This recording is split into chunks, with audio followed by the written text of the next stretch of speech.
Britain has another world champion, Katie Taylor. Katie Taylor! Katie Taylor, championne, championne bound champion Olympics of Joe. Jackson's power is simply devastating lead, and there's a perfect right-hand counter. And the new WBA featherweight champion of the world, the great Irish champion, Carl the Jackal Frampton.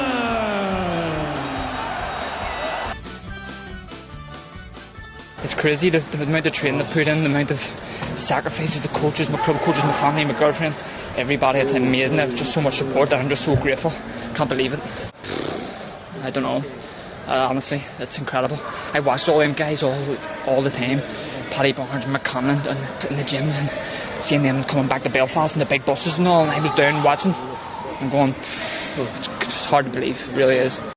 Yes, that's from Aidan Walsh's incredible interview with RTE earlier this morning after he became the 16th Irish boxer to win an Olympic medal, 17 medals overall. An incredible night, an incredible fighter, and God, we're in cloud nine here. This is the Irish Boxing Insiders podcast. It's another Olympic special, free to all, and I'm your host, Joe O'Neill, and joining me, Johnny Stapleton.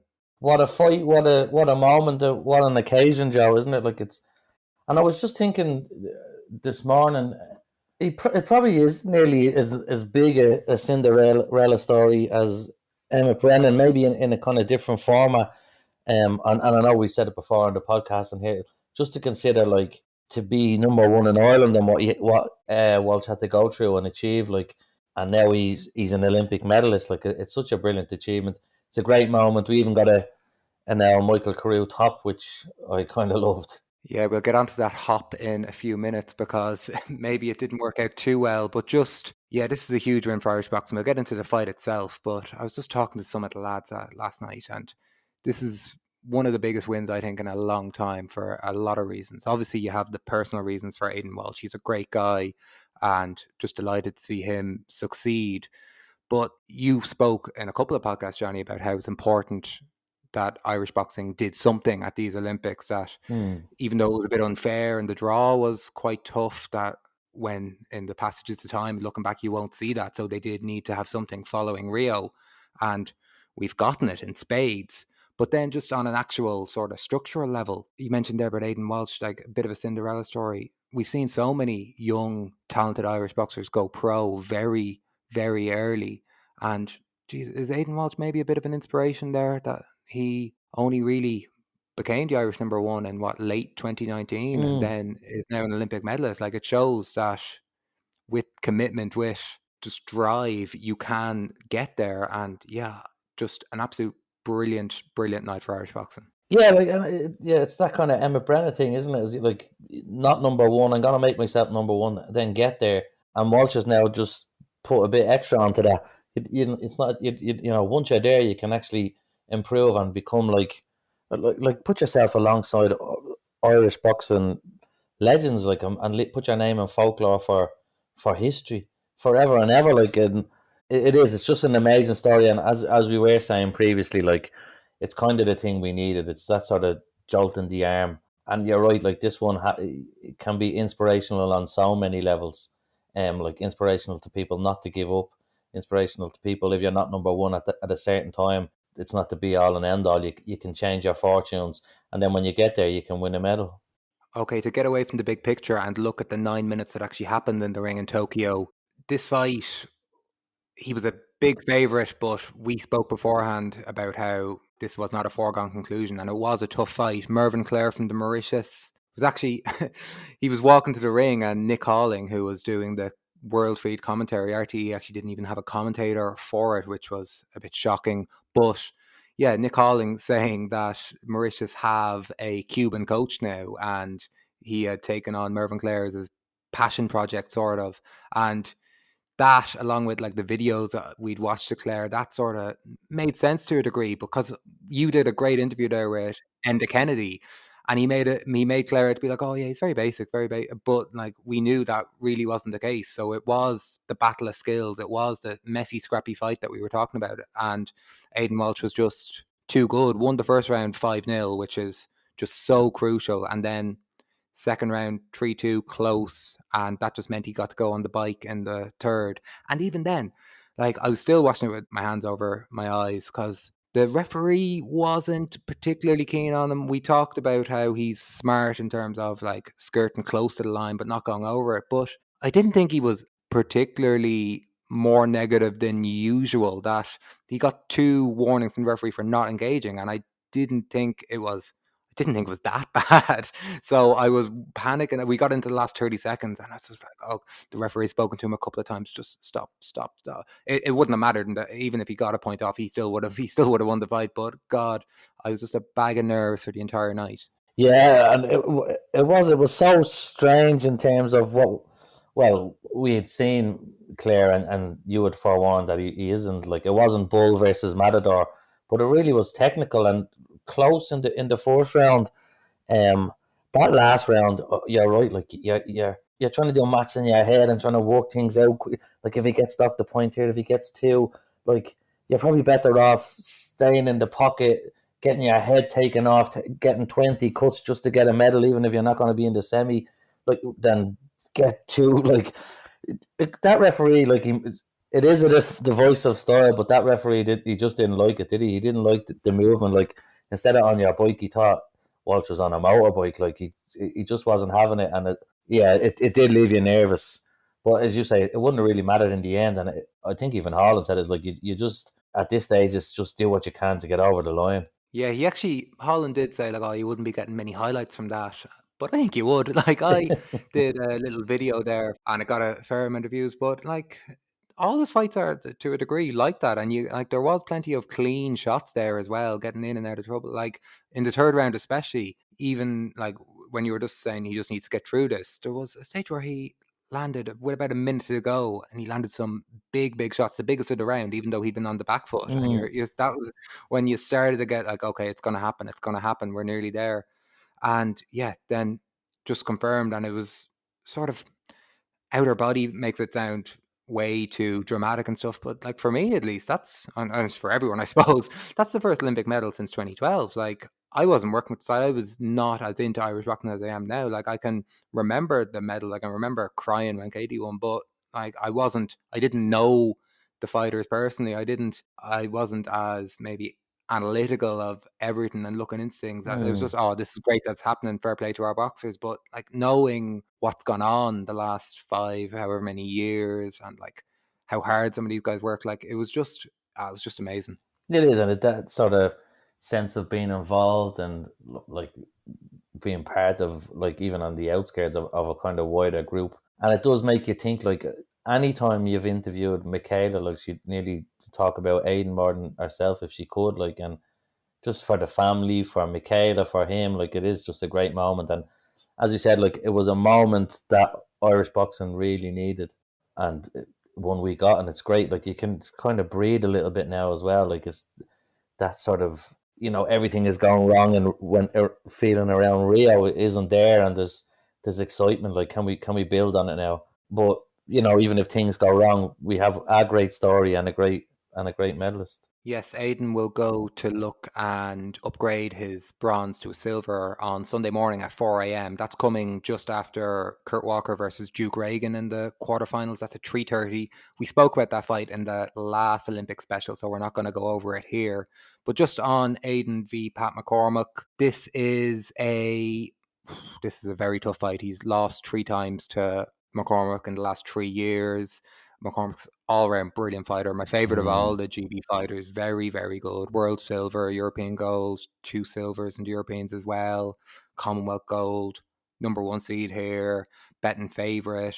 But I'm hoping for a reverse Sutherland versus De Gale in 2008. Like, I think Darren was, 4 wins and 1 loss going to that one. And then just as we're probably at pains to say, it's all usually about when boxers are so high level, in amateur boxing at least, it's tactics on the night. And knowing Aidan as well, God, it's not beyond the realms of possibility. He's a huge underdog, and McCormack has just gotten, McCormack and Team G as well, like they're a huge boxing nation now, and it's possible, but like it's such a tough fight, isn't it? It is, yeah. He's a real talent, and he has the, I don't know what, not hoodoo over him or whatever you call it. Like he's beaten him before. He knows how to beat him. He won't be fearing him going into this fight. But like if you're Walsh, you've nothing to lose. Like, and you can go for it. Like, and there's a kind of a freedom in that as well. Like he's climbed his Everest, and now it's, can he get to the moon, isn't it? Yeah, but it's a tough ask. And the last fight, Joe, was it a split decision? Like, The last fight in the qualifiers was a unanimous for McCormack, but they had both gotten through to the Olympics at that stage. I think in the Commonwealth Games it was a split. Like it will be nip and tuck, even though McCormack's maybe a more all round fighter. It still will be close, I imagine. And if Aidan Walsh, if everything clicks and he gets to fight his fight, like you can see an upset happening. We will just mention briefly, because this news is just sort of coming out in the last hour. Aidan Walsh left the arena in Tokyo in a wheelchair, precaution, after he leapt up after the was announce. that what done his ankle? Yeah, came down on his ankle. Oh, Team Ireland are saying it's a slight sprain. You're thinking like he walked off the injury initially, and then maybe just when his body sort of cools down. So you just have to hope bit of strap and maybe bit of adrenaline going through it, that he'll be okay. Especially like for an Olympic semi-final, I don't think it's, if it is, as they say, a slight sprain, it's not something that you would pull out with. Like if it is a more serious injury, obviously would be issues there. But like if it's, they say slight sprain, you have to go with that. And like even then, looking, McCormack has an extremely deep cut. He beat Uzbek Bobo Usman in the quarterfinals there last night, and yeah, the Uzbek was not a great Uzbek. He was coming in with the head a lot and just very scrappy, and he opened a huge cut over McCormack's, I think it was his left eye, in the third round. So like they both sort of have question marks going into this fight. Like it's tournament boxing. This is maybe the most the most plain way to say it. yeah. But the only thing is, like, the one fighter you wouldn't want it. Like, you'd nearly prefer to have a problem with your hand than your feet if it was Aidan Walsh. But interestingly, like, he might have to stand and fight, and we might just like see what he is like in the pocket. Like, as you say, if he manages to open up a cut, well, the cut will then, it could be a memorable win in terms of totally different style and the result. Let's see. Aidan was one of two fighters from Ireland in action over the night. The other was Kellie Harrington, who finally got her Olympic campaign underway. The lightweight number one seed beat Italian Rebecca Nicoli on a wide unanimous decision. A great start. She's now into the quarterfinals, boxing for a medal against Algeria's Amane Khalif on Tuesday at 4:30 a.m. Kelly was a huge favourite here, but first fight, a lot of waiting around. Also, like, you're the star of the team more so than any other previous team, and you'd say weight of the country on your shoulders maybe, but no signs of any nerves or anything from Kelly there. She was brilliant. Just think about it, Joe. Like, she's been unreal, especially or since the qualifiers. Like, as you say, like, you're looking for little things that to sort of get you off, like, believing this is 100% foregone, this win. So you are like looking for things just to bring you, kind of keep yourself level headed, and you're saying, okay, she's had to wait around, she's watched people fight, she's had the disappointments of people around her losing, and so on and so forth, and that, as you say, the pressure. But like, she just gets in there and strolls it, isn't it? Like, she's just a class above. And I think it's the exact same in the qualifiers. Like, she had tough fights and kind of pressure fights, and she just, like, after being out for so long, we didn't know what way she was going to come back. But it's like she's in the form of her life nearly, and I was just really, really, warm by that performance, and it just filled me with confidence. And I'd be the most optimistic all of the time. So I'd be nervous of going on about how I see her waltzing through this nearly at this stage, and I know I dream and I'm optimistic, but like, that performance just said to me she's ready to go. And you're going to bring me back down to earth. No. Kelly is a late developer in terms of like the top echelons of international boxing, and she's spoken before about how the mental aspect was a bit more of a problem for her earlier on in her career. So I was really encouraged to hear her just talk in the RTE interview afterwards. They were asking her about how has it been sort of trying to keep yourself up with the long way, wherever? And she was just very plain like, oh, well, like I didn't get myself up for it. Like, you'd just burn yourself out, you'd overthink or whatever. So she's just seemingly been enjoying Tokyo and sort of got the game face on there only very recently. And yeah, it all just seemed, it was a bit like the rowers in that she was expected to win, she was expected to have no trouble, and that's sort of what happened. I know it's only the first fight, but like, it was just great to, even though there weren't any nerves, it was just great to get the first one out of the way. And now she's into tough enough fight on Tuesday morning. Amane Khalif is young, 22, won the African qualifier, has been to 2 worlds, I think, as well. So his experience, tall, strong, but it's a good fight to have for a medal. Like, I'm looking at the other fight on this side of the draw, and it's Caroline Dubois, who is Britain's golden child, and Thailand Sudaporn Sisandi, who Kelly beat in the world final. Like, that's a fight for a medal. Like, it is a tough fight, and I've heard that Khalif was very impressive at the African qualifiers, but still, like, for a medal, this is a great fight, and I do have full confidence that Kelly will get the job done on Tuesday morning. Yeah, you're right. Like, it's not a gimme. I don't know too much about that girl, but like, from what you've said, it's definitely not a gimme. But like, it is a handier fight than the one you've just called out anyway. And I honestly just think she's in the zone, and she's just in the form of her life. Like, and this is Kelly's time. To briefly take a leaf out of your book, if you're looking ahead, the other side of the draw, the 2 big names are Beatriz Ferreira, the reigning world champion who won her world title in Kelly's absence in 2019, and a certain Mira Potkonen. They're, I think, scheduled to fight in the semi-final if they both keep winning. Both of them have narratives. One's a 2018 world champion v 2019 world champion in the final. The other is Mira Potkonen, like everyone in Ireland knows. But I'm even getting uncomfortable even saying that. We have to one fight at a time. There's Amane Khalif, then either Dubois or Sisande. Like, it's not a cakewalk, but I'm very confident after seeing how well Kelly did during the night. And has a win over Dubois and the Thai girl, hasn't she? Yeah. Yeah. And then, like, what, Joe, wouldn't it be just unbelievable if she beat Potkoven? Wouldn't it be, to win the medal, icing on the cake? Oh man, I'm hoping for that now.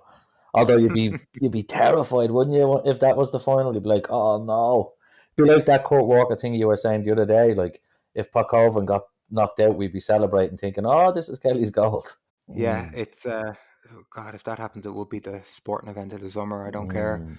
But a few more hurdles to climb there for all 3 of our remaining boxers. 1 medal in the bag, hopefully 1 more to be confirmed on Sunday, and then another one on Tuesday. It's all happening right now, and it's all happening on irishboxing.com. This is really a taster podcast. It's free to everyone, and we would just encourage you, if you can, to maybe consider signing up to the Irish Boxing Insiders Patreon. There's links everywhere for it. It really helps us do what we do. And yeah, we have good crack. We have a podcast every week and a nice little WhatsApp group there. So like, it's for the real Irish boxing hardcores. Yeah, and to all those that are already signed up, a massive thank you, because it does help keep us alive and basically just helps us do what we do. All right, Johnny, I'll talk to you on Monday, hopefully with some more big wins to celebrate. Big time. I'll talk to you then, Joe. Take care. There was no one beating me tonight. No. I told you, everything was going to be hunky-dory. No problem.